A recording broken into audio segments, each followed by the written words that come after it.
Okay, this screencast is just to show some of the functionality again for Vincent. So we've done the first two, well, there's the introduction, the first one is introduction, and the other two about just setup, etc.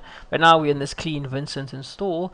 Let's sort of start adding users. We'll use the v variable to access our namespace, and we can access our managers like user manager.add user, and we can add Vincent, which is our currently logged in user here.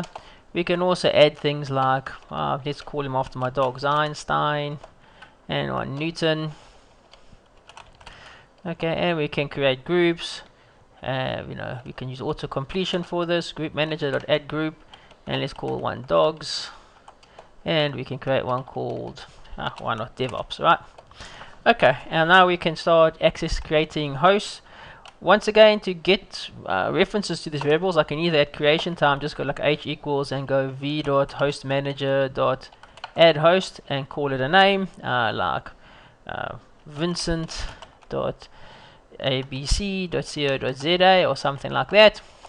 Okay, and then I can go h that, OS family, set that to Debian if it's a Debian machine, and I can go ahead and add users, h.add user, the ones that we've user accounts, can add Einstein, and I can go add that h user Newton to the object.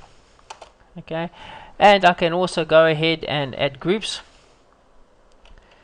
add host groups, and make it dogs that we want to add. Now, because we've got the host group, we can get a reference to it, like host group equals h.get host group dogs. Here we go, and we can go host group that add members, right? And we should be able to add members using our text names like Einstein. Okay, it's been added, and we can also add Newton. Those are the names of my dogs. Okay, and if I go host group, I can see that it's got 2 members in there now. Now I can also go and sort of start adding software to this host. I can go I can go v.applications manager. Currently we've got 2 application managers. We actually got 4. We'll be moving them, we're refactoring them to move them into this naming structure, into the application managers, because the SSH and setting up the sudoers file as well. But let's just say we've got the generic repository manager, and we can go repository manager dot add repository manager to host. We can put in our host. What this does, it creates a configuration for the repository manager, and it uses the OS family tag to be able to tell us, or property to be able to generate the right configuration file for it as a apt as opposed to yum. Okay, so to get a reference to that, once again we could have just got it at the time we added it, or we can go repo equals h.getConfig, and we can access our config. This is known as a repository. If you want to know all of the labels that you have, you can go list configs and see what's been added, right? So the repository one. Then you can go repo dat, and we can say install, and we can say, look, we want to install Apache 2. Obviously these names have to match exactly the package names that we're going to install for our particular version. So we might sort of also install PostgreSQL to install Postgres. So that's been set up now. Then we can also set up our remote user as we did in the first demo, h.remote access. This was currently set at. We're going to say remote access is the current user, so we are Vincent, so that's fine. We'll be able to log in as Vincent, or we can specify the user that we want to use, the username we want to use to SSH in, and we can say Vincent. And we're also going to change the authentication type from public key. Let's just say we only got password authentication set up, so we've changed that, right? And then we can, we're going to become user root, and we need, normally for Debian based machines, you're going to need sudo authentication to say, like, you're going to have to supply a password when you sudo to root. So that we go remote access sudo authentication equals true. Okay, now if we go host, we can kind of see we've got some basic stuff set up. We want to save this. We can go v.saveall. Okay, and then this will save all with a capital A, sorry. So this will save everything. So now, for example, if we quit, Um, we can quit out of here, and when we come back in, uh, you can go v.load all, and it will load all of our history that we don't have to recreate the hosts all the time, right? So now I can go v.hostmanager.list, and I see we've got Vincent set into the default namespace. So under this, what happens with a manager host when you add it, we can put it into a particular config group.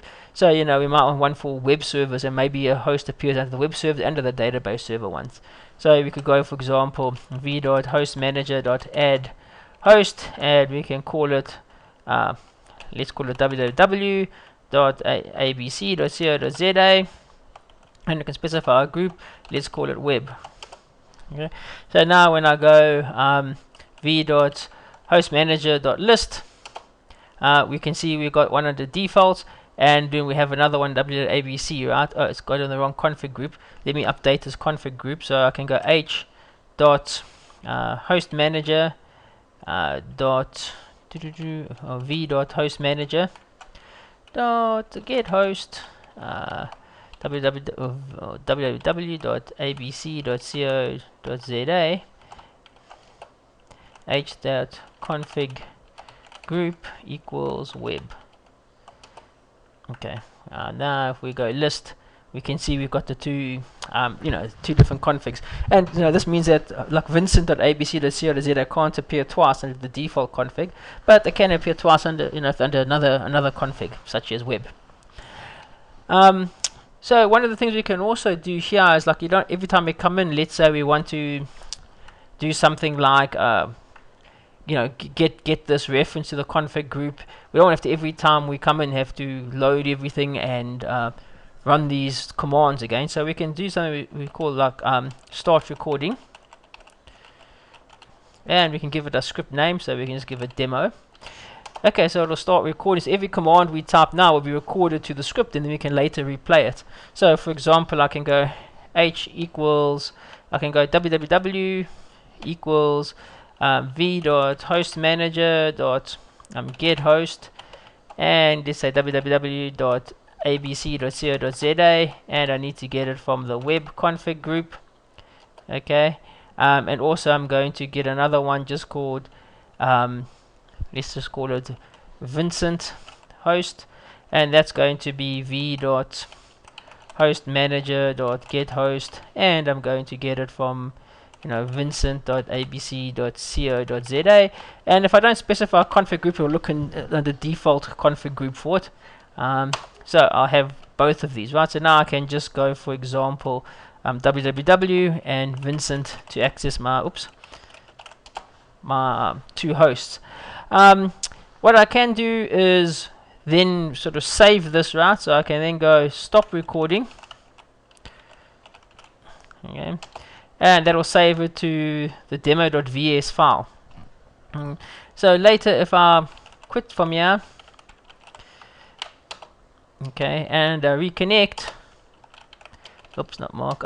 One of the things you can see here is with the client, it doesn't really support backspace. So if you start typing something wrong, you push backspace, you just have to wait for it to kick you out and come back in.